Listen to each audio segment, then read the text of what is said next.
नमस्कार, स्वागत है आपका A to Z news update में। मैं आपके साथ राकेश कुमार सुखवारिया।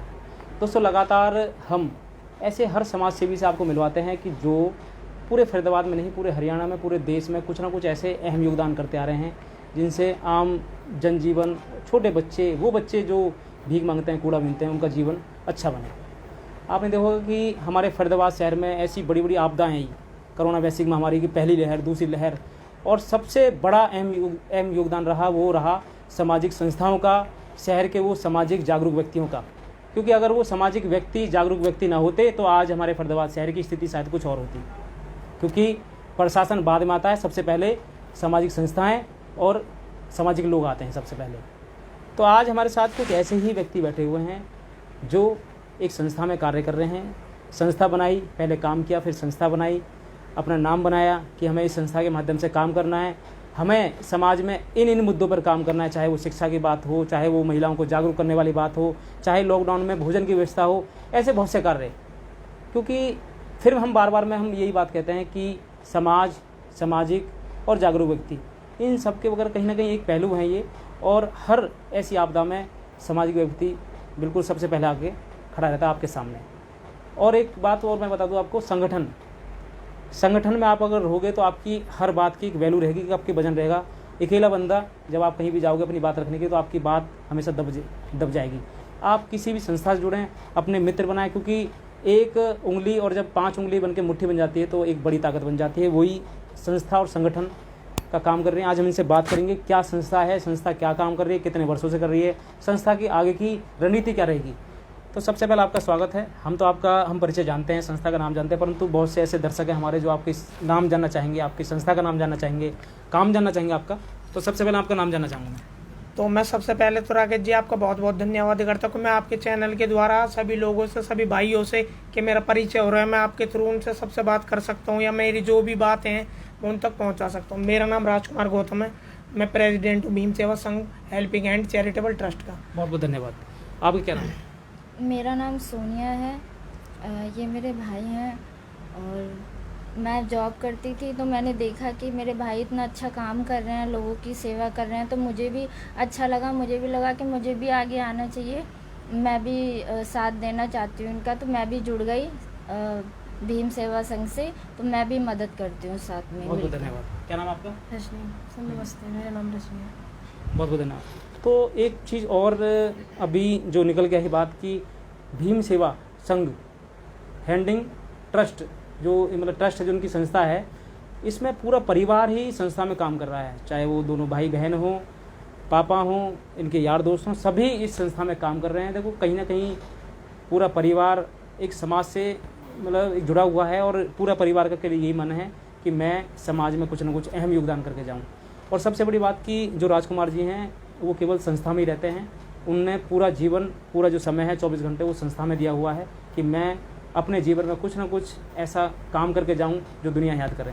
राजकुमार जी, संस्था क्या काम कर रही है, इसके बारे में बताइए। सर राकेश जी, जैसे कि हमारी संस्था है भीम सेवा संघ हेल्पिंग हैंड। एक तो संस्था मतलब ट्रस्ट का मतलब होता है सर विश्वास, कि लोगों का विश्वास। ट्रस्ट का मतलब ही ये होता है विश्वास। अब जैसे भी सर एक समय चला महामारी का, जो भी पूरी दुनिया इससे जूझ रही है, जैसे भी प्रवासी भाई हमारे जो भी थे वो जा रहे थे, एक ऐसा टाइम चला हम पे नहीं, हमारे देश पे नहीं, पूरी दुनिया के ऊपर, जिसमें वो जो टाइम चला पूरे हमारे देश ने भी, पूरी दुनिया ने साथ मिलकर के काम किया। जो भी तो उनको खाना वितरण किया, पानी से मेडिकल सुविधाएं जो भी थी, हमसे जो बन पाया हमारे ट्रस्ट के थ्रू सर हमने खाना वितरण, जैसे प्रवासी मजदूर जिनके पास जो भी किसी के पास दवाई गोलों की दिक्कत थी सर, कोई सुबह उठता था कि बच्चों के लिए जिस पे कपड़े नहीं, कोई चीज़ नहीं, स्कूल बंद हो गए बहुत से बच्चों का। अब ऐसा टाइम चला कि धीरे धीरे सब चीज़ें गवर्नमेंट ने ऐसे अवेलेबल करवाई कि धीरे धीरे वो सब काम गवर्नमेंट ने ठीक किया अपने अंडर लेकर के। स्कूल भी खुले, सारे काम हो रहे हैं, धीरे धीरे वो देख रहे हैं। अब सर हमारे पास जैसे भी कंप्लेंट्स आती हैं, जैसे कि स्कूलों की, तो हम बच्चों का जो हमसे सपोर्ट होता है, जैसे कंप्लेंट होती है क्योंकि किसी का एडमिशन नहीं हो पा रहा सर, कोई कॉपी किताबों की वजह से दिक्कत में है, कोई कपड़ों से, कोई भोजन से, कोई कैसे भी, जितना सर हमसे बन पाता है, हमारे परिवार से, मेरे संगठन है, जितना मेरे मित्र हैं, आप जैसे भाई हैं, जितना भी है भीम सेवा संघ परिवार में जितने भी हैं, हम सारे मिलजुल के सारा काम निभाते हैं सर। जितना हमसे मदद हो पाती है हम दिल जान से सारा काम इकट्ठे मिलकर करते हैं सर। अच्छा, अगर आप संस्था के मेंबर की बात कर रहे हैं तो कितने मेंबर हैं, किस तरह से वो सारे मेंबर काम कर रहे हैं? सर अभी तक हमारी संस्था में करीबन 70 से 80 मेंबर हैं हमारे फरीदाबाद में जो मिल रहे हैं। और बाहर के भी सहायक भैया हैं, भाई जो हमसे कॉल करते हैं कि सर हम भी आपके ट्रस्ट से जुड़ना चाहते हैं, ये हमारा काम रहेगा वो रहेगा। पर जितना हम अफोर्ड कर सकते हैं छोटे लेवल पे अभी जो भी काम किया सर, ना तो किसी चीज़ से हमने भी अपने मित्रों के द्वारा, हमारा परिवार है उसके थ्रू हम काम करते चले जा रहे हैं, उससे कर रहे हैं। और आगे जैसा आपका सपोर्ट रहेगा और भाइयों का सपोर्ट रहेगा, सारे जनता भाइयों से कहते हैं कि भीम सेवा संघ परिवार के साथ जुड़ें, अपना सहयोग दें कि हम भी गवर्नमेंट के साथ कंधा से कंधा मिला के चल सके। जैसे उन्होंने आगे हमारे लिए लाभ दे रखा है, जिन चीज़ों की वो घोषित करते हैं सुविधाएं, हम भी उनके साथ इतना ही काम करें। क्योंकि एक संस्था का काम ये रहता है सर, गवर्नमेंट तो अपने तौर पर काम करती है पर हमारा भी कोई सहयोग रहता है कि हम भी अपनी जनता के थ्रू कोई ना कोई काम कर सके। तो हमसे सर जितना बन पा रहा है ना हम उतना अपना सहयोग देने के लिए तैयार हैं। अच्छा राजकुमार जी, एक बात जो मैंने देखी कि आपकी संस्था में पूरा परिवार काम कर रहा है, क्या कभी ऐसा नहीं हुआ कि भी आपके पापा ने आपको डांटा हो कि भी क्या मतलब फालतू काम कर रहा है, आपकी बहन ने डांटा हो?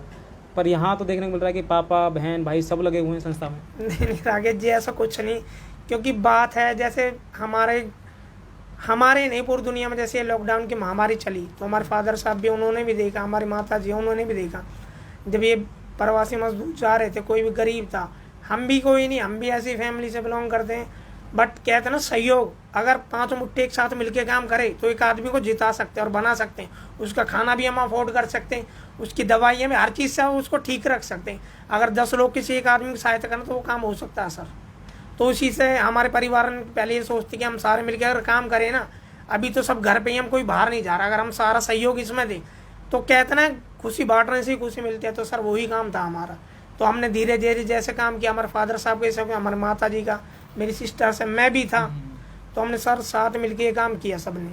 और हमें जैसा ठीक लगता है कि हम सर आगे बढ़ते चले गए और भाइयों को सहयोग मिला, हमारा संगठन बना, हमने जैसे करके अपनी ट्रस्ट बना करके ये काम अब आगे तौर पे जितना हमसे होगा सर हम उससे आगे ही ले जाएंगे। क्या कहना चाहोगे आप संस्था के लिए?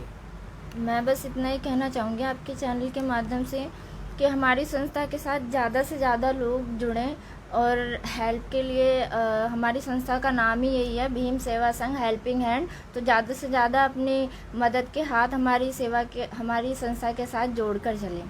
धन्यवाद। आपने पहले संस्था देखी, अच्छा काम करी, फिर आप संस्था से जुड़े, अब कैसे काम कर रहे हो संस्था में आप? सर एक्चुअली सारी टीम काम कर रही थी, है ना। भीम सेवा संघ मतलब कि भीम सेवा संघ के सबके साथ में मिलकर के ये काम हो रहा है। तो मुझे थोड़ा मतलब कि देखने में, सुनने में भी आया था, देखने में भी कि सब लोग मिलके इतना अच्छा काम कर रहे हैं। जो मतलब छोटे बच्चे होते हैं जिनके एडमिशन भी हो रहे, उनकी थोड़ी मतलब कि स्टडी से फोकस मतलब कि उनका रहे और उनकी हेल्प करें। और जैसे कि मेडिकली या फाइनेंशियली हम अब जितना कर पाएँ तो सारे लोग करें, तो फिर मुझे भी थोड़ा फील हुआ कि मैं भी मतलब कि अपनी कोशिश कर सकती हूँ। तो मैं भी जुड़ने के लिए रेडी हूँ। बहुत बहुत धन्यवाद। तो चाहे भीम सेवा संस्था हो, चाहे कोई सी भी संस्था हो, हमें संस्था के साथ मिलकर कंधे से कंधा मिलाकर काम करना चाहिए। क्योंकि एक संस्था माध्यम होती है, एक संगठन माध्यम होता है कि अगर आपको अपनी बात रखनी है तो आप अकेले अपनी कोई भी बात नहीं रख सकते। अगर आपके पीछे संगठन है पूरा तो आपकी बात को सरकार, प्रशासन, तो तमाम अधिकारी वो बात सुनेंगे और वही काम होता है संस्था का। क्योंकि संस्था में वो हिम्मत होती है, वो ताकत होती है, क्योंकि उसके साथ समाज के जागरूक व्यक्ति लगे होते हैं, जिनकी वजह से आज हमारा फरीदाबाद नंबर 1 रहा है और नंबर 1 रहेगा। संस्था का और क्या ऐसा मोटिव आपने बनाया कि मैं संस्था में रहकर मैं ये काम करूँ समाज के लिए? कुछ आने वाले समय में कुछ और काम करना चाहते हो आप? राकेश जी, आपने बहुत अच्छी बात कही और पूछी मेरे से कि मैं इस बात का जवाब देना ही चाहता था। जैसे कि हमारा मोटिव ये रहेगा सर, अब जैसे कि हमारे गांव शहर में भी और पूरे भारतवर्ष में जिनके पास आधार कार्ड है और जिसके पास राशन कार्ड है सर, वैक्सीन हर कोई लगवा रहा है। पर जिसके पास आधार कार्ड नहीं है, वैक्सीन, आधार कार्ड और राशन कार्ड नहीं है सर, वो वैक्सीन कहाँ से लगवाएं? पहली बात तो ये, क्योंकि वो लोग भी हैं सर, वो भी तो इंसान ही हैं जो कि बाहर रह रहे हैं, वो गरीब हैं। अगर आप और हम जैसे लोग उनको खाना दे देंगे तो वो सर अपना पेट भर लेंगे। अगर हम ही उनको खाना नहीं देंगे तो सर वो अपना पेट भी कहाँ से भरेंगे? सबसे बड़ी बात तो है सर, हमारी अब संस्था का मेन मोटिव ये है कि हम एक ऐसा भवन बनाएं जिसमें कि जितने भी गरीब तबके के लोग हैं, गरीब ही नहीं। मैं 1 मिनट 2 मिनट बात रखना चाहूँगा। आपको बहुत अच्छी बात बताई कि वैक्सीन लगी जा रही है, आधार कार्ड से आपके कोई भी प्रूफ आपके पास हो उससे आप वैक्सीन लगा सकते हो।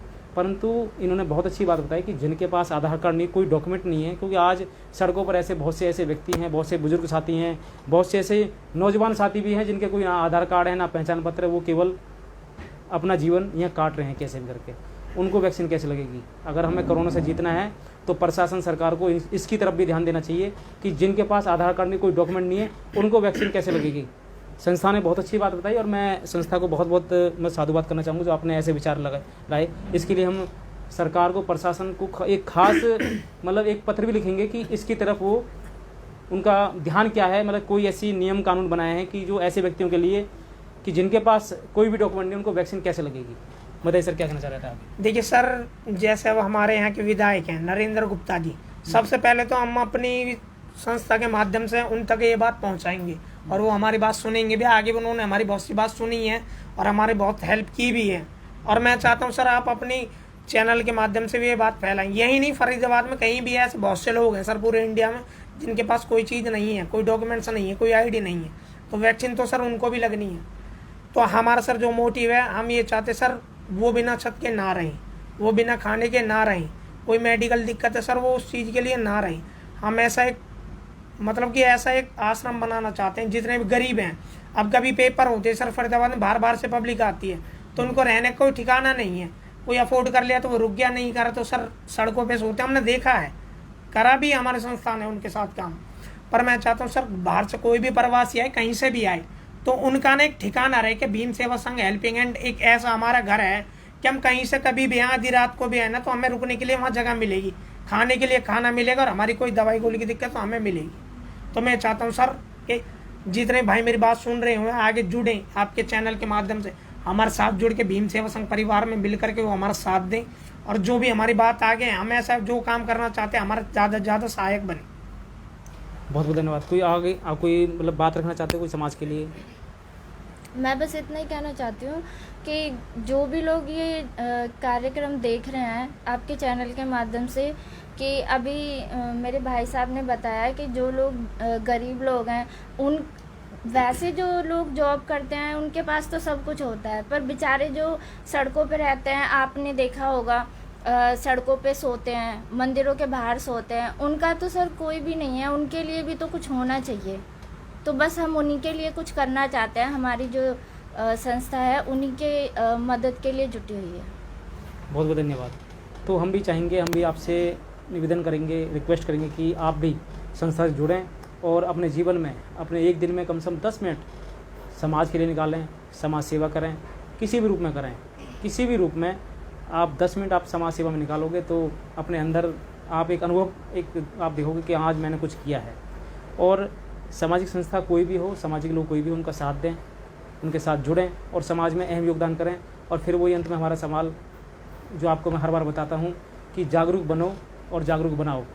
जिस दिन हमारा समाज, हमारा देश के हर व्यक्ति जागरूक हो जाएंगे तो यकीन मानिए ये जो छोटी मोटी समस्या है ना, हम कि पानी भरने गए और पानी भरते हुए जब लाइन लगते हैं तो उसमें महिलाओं में लड़ाई हो जाती है, किसी छोटी मोटी बात के ऊपर लड़ाई होती है, तो वो चीज़ें बिल्कुल भी नहीं होंगी अगर हमारा समाज जागरूक हो जाएगा। जय हिंद।